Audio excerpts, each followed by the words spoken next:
Hello tout le monde, j'espère que vous allez bien en ce mois de juillet. Aujourd'hui, on est le 14. Je filme en avance mon budget d'août car je pars en vacances. Et comme ça, il est bouclé, tout est bon pour quand je reviens. Donc, on n'a pas besoin de ça pour le budget, donc je peux y mettre sur le côté. Voilà. Et on est parti. Alors, mois d'août. Et voici à quoi il ressemble. Donc, je pense que vous avez l'habitude maintenant. Moi, j'aime quand ça brille. Donc, pour rappel, ça, c'est ma petite vue mensuelle où j'aime bien noter mes petites factures, mes petits prélèvements qui passent à date fixe. Donc, voilà. Et ensuite, on a les pages budget. Donc, ça a encore un peu bougé parce que, comme je vous l'ai dit, moi, j'aime bien faire évoluer les choses, trouver vraiment ce qui fonctionne le mieux. Alors, on a toujours la même base, hein, mais ça bouge un petit peu. Donc, on va passer sur la partie budget. Je vais vous zoomer un petit peu, que vous voyez un peu ce que je raconte. Voilà. Donc, j'ai déjà rempli pas mal de choses au final. Donc, j'ai déjà rempli tout ce qui est en revenu. Donc, mon salaire, les sous que me donne le papa de ma fille, la CAF. Donc, je ne prévois pas d'extra. Je ne sais pas du tout encore si j'aurai un restant. Donc, j'en prévois pas. Et on est sur un total de 1950 € pour le mois d'août. Donc pour moi, le mois d'août va être à 5 semaines. Donc ça va être un petit peu un défi, un challenge. On va voir comment ça se passe. Et puis vous allez voir, on va avoir des petites modifications. Des petites choses qu'il n'y avait pas et qu'il n'y aura que ce mois-ci. Donc je vous en parle au fur et à mesure. Alors, au niveau donc des charges fixes, donc je les ai mis juste ici. On a comme d'habitude la carte bancaire qui est à 9 €.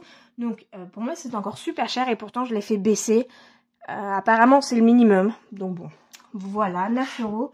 La mutuelle de ma fille, on est à 19,20 €. Mon téléphone, 19,99 €. L'assurance de ma voiture, on passe à 58,95 €.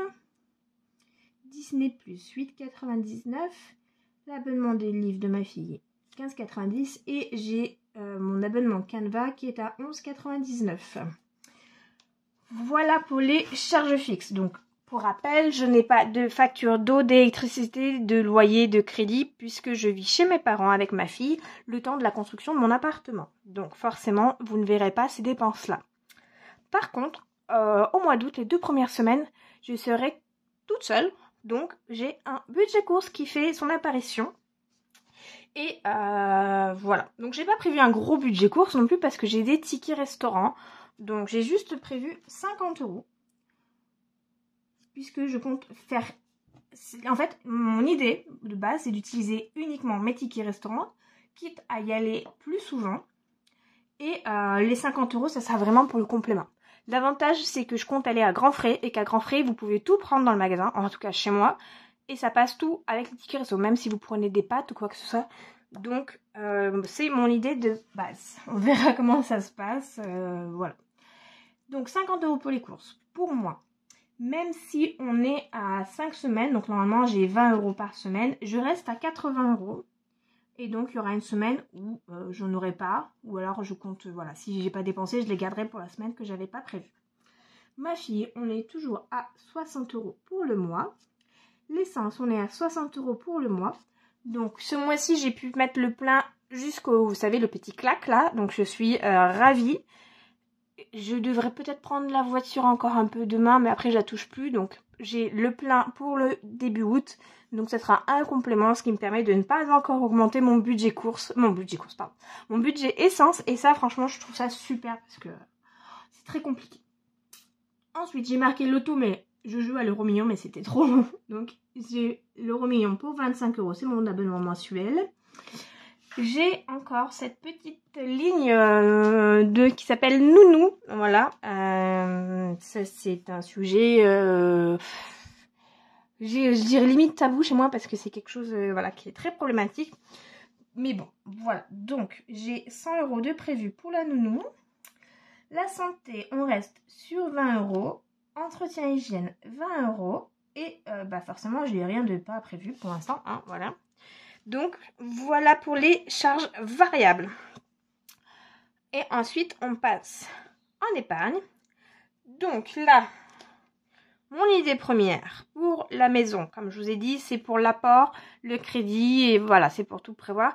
Plus, dedans, j'inclus en prévision eau, électricité, tout ça, en fait. C'est pour faire comme si je payais déjà ces frais-là pour pouvoir vraiment vivre avec ce qui me resterait si je payais ces dépenses-là. Donc, ce mois-ci, dans l'idéal, j'aimerais mettre 1000 euros. Si vous avez suivi mes précédents budgets, j'ai pas réussi jusqu'à présent parce que j'ai toujours eu des imprévus. Alors, je mets toujours au moins minimum 500 euros. J'arrive à monter jusqu'à 800, mais arrive un moment où ça bloque. Clairement, c'est à cause des imprévus, donc je pense que sinon ça rentrerait, mais bon. Bref, voilà. Ensuite, le notaire. J'ai prévu 50 euros. Voilà, il faut que j'accélère un petit peu tout ça. Les cadeaux, on est toujours à 20 euros par mois. Les vacances, elles seront finies, mais il est temps de commencer à penser à l'année prochaine, avant 2023. Ça, elle s'attaque dès maintenant, donc j'ai mis 100 euros. En espérant ou pas qu'il me reste de mes vacances, on verra. Ça, vous le verrez après pour le bilan du mois de juillet. Noël, eh bien ça y est, Noël, nous attaquons avec 50 euros. Amazon, on est toujours sur les 10 euros. Je suis prélevée en octobre, donc là j'arriverai à 30, 40 en septembre et il restera 9 euros parce que c'est 49 euros pour le mois d'octobre, donc c'est super. Et au mois de novembre, ça y est, il n'y aura plus jusqu'à l'année prochaine. Voiture, 30 euros.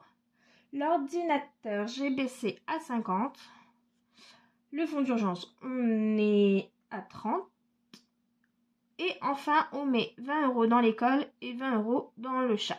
Donc, en fait, ce que j'ai fait, clairement, j'ai réduit l'ordinateur de moitié, puisqu'habituellement, je mettais 100 euros par mois.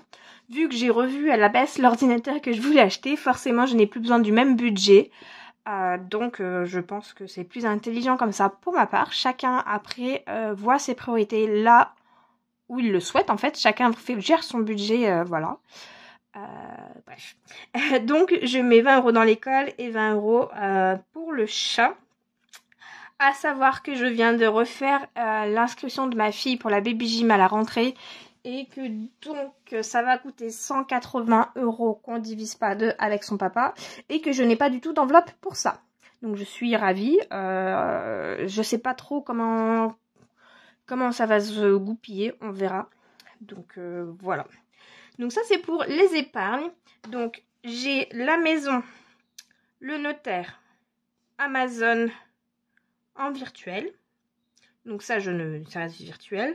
Et tout le reste, c'est des épargnes en espèces que je retire au début du mois. Et que je fais donc pendant mon remplissage. Donc voilà. Donc là, j'ai prévu pour après. Donc ça, je compte le remplir uniquement lors du bilan. Donc les revenus, moins les charges fixes, moins les charges variables. Ça nous donnera un total, moins l'épargne que j'aurai réussi à mettre. Et ça nous donnera normalement ce qui reste sur le compte. Donc ça, c'est dans l'idéal. Voilà, dans l'idéal, si je ne dis pas de bêtises, j'arrive à 1939 et des bananes pour un budget de 1950. Donc ça, c'est super. Comme je vous ai dit, je fais plus ou moins le budget base zéro puisque je laisse toujours un petit peu, voilà, une trentaine, quarantaine d'euros sur mon compte pour justement les imprévus qui peuvent arriver. Donc voilà, je préfère faire comme ça. Et c'est ça. Donc je vous montre quand même les autres pages parce que c'est eu un peu de mouvement. Donc pour la page des épargnes, j'ai juste listé mes épargnes pour l'instant. Puisque le mois n'est pas fini, j'ai pas fini tous mes remplissages, peut-être des remplissages supplémentaires. Donc je le remplirai lors du remplissage. Comme ça, on verra ensemble. Et la petite différence, c'est donc cette page-là. Donc je vous montre celle du mois de juillet. Hop, celle du mois de juillet, vous aviez un petit tracker pour chaque semaine. Avec là où je listais donc les dépenses qui étaient effectuées. Et là, ce mois-ci, j'ai décidé de faire un calendrier. Et donc de cocher tous les jours où je ne dépense pas. Le but, c'est d'avoir un maximum de cases cochées. Voilà. Et ici, de toute façon, il y aura les dépenses qui seront listées. Donc, ça sera visible. Donc, j'essaye. Voilà, c'était ma petite nouveauté que j'avais envie de changer ce mois-ci. Voir ce que ça donne. Bon, alors forcément, ça... Vous allez voir, ça bave de l'autre côté de la page. Mais bon, moi, ça me dérange pas plus que ça non plus. Après, voilà. Donc ça, c'est les petites nouveautés sur mon budget du mois d'août. Je suis super contente de cette page-là. J'adore les couleurs. Ça rend super bien le violet, le rose. Avec du doré, je trouve ça magnifique. Bref, voilà, j'ai dit pas mal de choses. Là, vous aviez mon petit brouillon. Voilà, parce que je fais mon petit budget. Quand je le fais sur un petit cahier à part. Pour que ce soit bien propre dans celui-ci. Ça, c'est vraiment le budget final. Et puis, bah écoutez, c'est parti. On est prêt pour le mois d'août. Le budget est fait. Je vais pouvoir partir tranquillement en vacances. Et puis voilà, écoutez. J'espère que j'ai été claire, pas trop rapide. Cette vidéo, elle va être assez courte. Mais voilà, comme je vous ai dit, je pars en vacances. J'ai pas mal de choses encore à préparer. Donc, je me dépêche. Il faut que je fasse le montage, que je programme les vidéos. Donc, c'est parti. Je vous souhaite de bonnes vacances, une bonne journée, de bonnes semaines. Un bon budget pour vous pour le mois d'août. Et puis, on se dit à très vite. Prenez soin de vous. Bye bye.